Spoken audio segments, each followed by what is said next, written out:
Hey guys, this is our second video trying to equip you guys and prepare you and give you some confidence heading into the upcoming DNOW weekend. And this video is just going to be a couple of tips, general tips, best practices for small group leaders at a DNOW.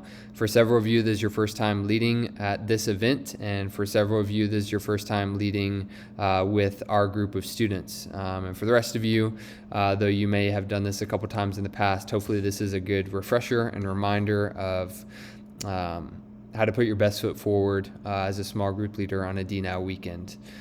So tip number one is Friday night. Night number one is really challenging as a small group leader and also extremely important. Friday night is challenging and important. It's challenging because the energy is extremely high on a Friday night. Kids are excited that the weekend is starting, a weekend that they've hopefully been waiting for a long time. Kids are super pumped, leaving the church and going to their host homes. They're in a car with some of their best friends, and they're going to hang out and spend the night together for the weekend. And so they are super excited.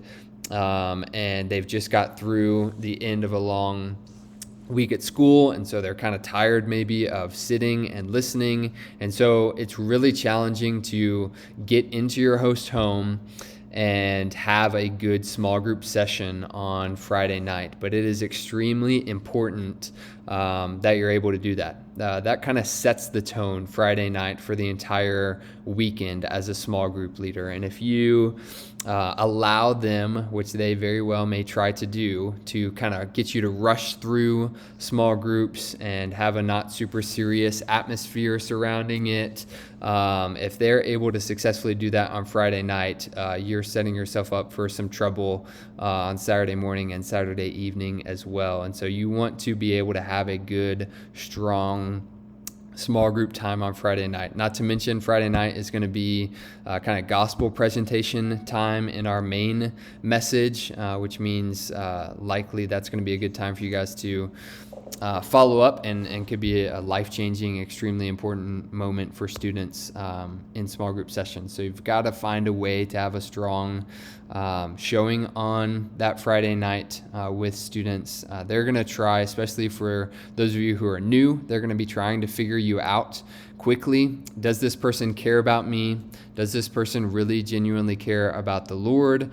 And is this person a pushover that we can kind of manipulate into what we want? Whether or not they would admit that outwardly, that is what teenagers are kind of trying to do on that first night. And in my opinion, what you really want to get across to them, of course, you want them to know quickly as you can demonstrate, I really care about you, as quickly as you can demonstrate, I'm serious about following after Jesus, and that matters to me, and it matters to me that you follow after Jesus, is great.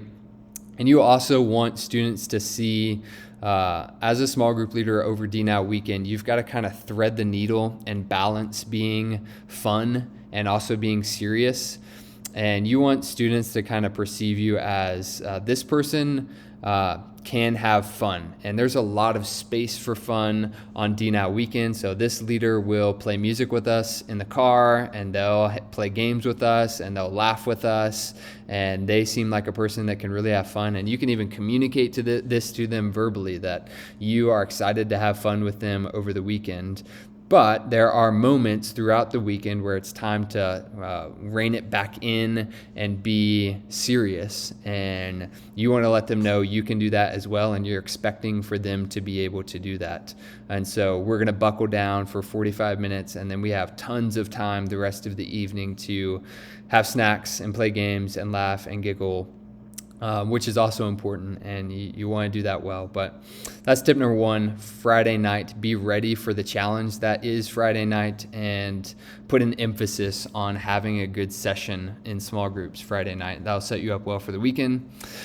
Tip number two, and just reminder number two, this is so important. Please feel freedom in those small group times. As you saw in my email, and as you get your small group books, you'll see that we are not tied to that book at all. In fact, we're not using much at all that's in that student book. We really We use this company a lot, honestly, to get graphics and promotional material and t-shirts and a theme for the weekend that we can kind of build off of, but we don't feel super tied to their curriculum. And so we're not super tied to that, but you can use what you see in the student booklet. If you think this would be great for my group, feel free to use that. And also, don't feel super tied to the questions and the notes that I've given to you. Obviously, you're going to use those to some degree, I would imagine, but I don't want you guys ever to feel so tied to those that I have to get through every single question, so tied to those that you don't do any thinking for yourself, either ahead of the weekend or during the weekend on personalizing that small group time for your group. I want you guys to feel the freedom and actually challenge yourself to personalize things for your group. And so the worst thing you can do as a small group leader, and students will see right through this, is to just have that sheet of my notes and be reading directly off of it. And then you read a question and you're like, I don't even really, you're kind of stumbling through it, and it's clear that you don't really even understand the question. That's a bad look. And so look at the questions ahead of time. Make sure that you understand them, rephrase them in your own words. And I really want myself and all of us to be super engaged in the main worship sessions that will happen here at the church, to come up with 1 or 2 or 3 observations and questions of our own. As we're listening to the sermon, we're writing notes, we're writing questions, and that information builds as you have small group lessons and get to know your students better about where they're really struggling, what their level of understanding of the gospel is, where they need to spend more time. And so please feel free and challenge yourself to go outside of the notes that I provide. Those are to try to give you a baseline for the weekend. They're supposed to be helpful. Hopefully, we've given a lot of thought to those questions, and I try not to just give you throwaway questions that are obvious and contribute nothing, but they can be improved upon for each individual group. And it's always good for students to see that for you to bring questions that are your own and that you really connect with on a heart level yourself. And so please feel free to do that, and I would encourage you to try to make an effort to do that as much as you can over the weekend. The last couple tips will go quicker. They're more practical things to watch out for. Pranking is something that is a part of DNOW Weekend. Last year, the first year we did it, this has always been my experience of DNOW growing up, and it was one of my favorite memories from youth group, is to sneak around and act like a spy and try to be sneaky and prank people. And so that was a great experience I had growing up, and we tried to encourage that year one, and they didn't really pick up on it. And last year they got rolling with pranking, and they did a great job. Students are encouraged to prank and prank other groups. We would love for that to happen. We think that builds camaraderie, it builds memories, and that's a big part of what DNOW Weekend is. I personally view the benefit of DNOW Weekend is what happens in the actual weekend is great, but what is better is what happens moving forward as students connect with this church and with this youth ministry and with a couple of friends better, so that they are more excited and more frequent coming to church time and time again, and we get this one degree of another sanctification and growth in Christ. And so we want them to build memories and make great friends, and pranking is a part of that. So be a fun leader, be willing to do that, know that you have the freedom to do that, but also know that you are in charge and you're in control and responsible for the pranks that happen. And we want to have a clear threshold of, you kind of know it when you're about to do it, like this is a little too far. Do not damage anyone's property. Do not damage anyone's car. Don't do anything that is going to hurt another student or another leader. You can have a lot of fun with pranking and not go overboard. And you're the one that's in charge of reining students back in so that they don't go overboard. If that happens, then pranking has to stop indefinitely in the future. And so Be wise, be discerning. I trust all of you to do that. Everything that you do prank-wise should be able to be cleaned up by the end of the weekend and must be cleaned up by the end of the weekend. We're not going to leave any host home with a teepeed tree in their backyard that students didn't clean up before they left. So if you get pranked, know it's your responsibility to clean that before you leave. It's your student's responsibility if your car gets pranked to clean that up before the end of the weekend. We don't want to leave anybody, a leader or a host home, having to do that themselves. So that's your word of warning and encouragement on pranking. Another one is that we have larger groups this year than we have in the past, which is great. We have our largest pool of students that have signed up, and we have a couple of groups that are just really hard to split. And also, if we split into more homes, then we need more homes, and more importantly, we need more small group leaders, which are hard to come by.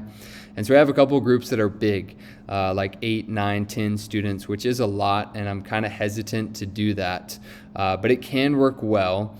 But again, you're in charge of trying to make that go well. So please, I really don't want to scare away our host homes for the future. You're in charge of making sure your students are having fun under control at 12 o'clock for real. Every night they need to be quiet. They don't have to go to sleep, but if the host home is kept up after 12, that's your fault. Don't let your students keep up your hosts past 12 o'clock. Don't let your students keep up you or another student that wants to sleep past 12 o'clock. They can watch a movie, they can do something quietly, they must stay in the house past 12 o'clock, and they must be quiet enough for everyone else to sleep. Make sure you are firm on that on Friday night. Don't let the students know that that's the expectation, and so just make sure that that's carried out and all will go well.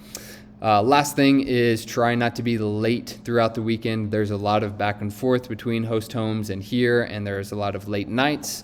You've got to get your students up in time to be ready and get to the church on time. We leave a buffer between when you arrive and when we actually start activities, but please try to arrive when it says to arrive. Aim for that time. Push your students to be here during that time. Because if we're late, that can throw everything off. So just make sure that you're aware of what the schedule is. Every student and you guys will also receive a copy of the schedule. I would take a picture of it if you haven't already and have it on your phone so that you're aware of when you need to be what place. And just make sure you get your students there on time. So those are a couple tips for the weekend. Again, feel free to text me or email me or call me if you have questions ahead of time. And I'm looking forward to working with you guys in a few days.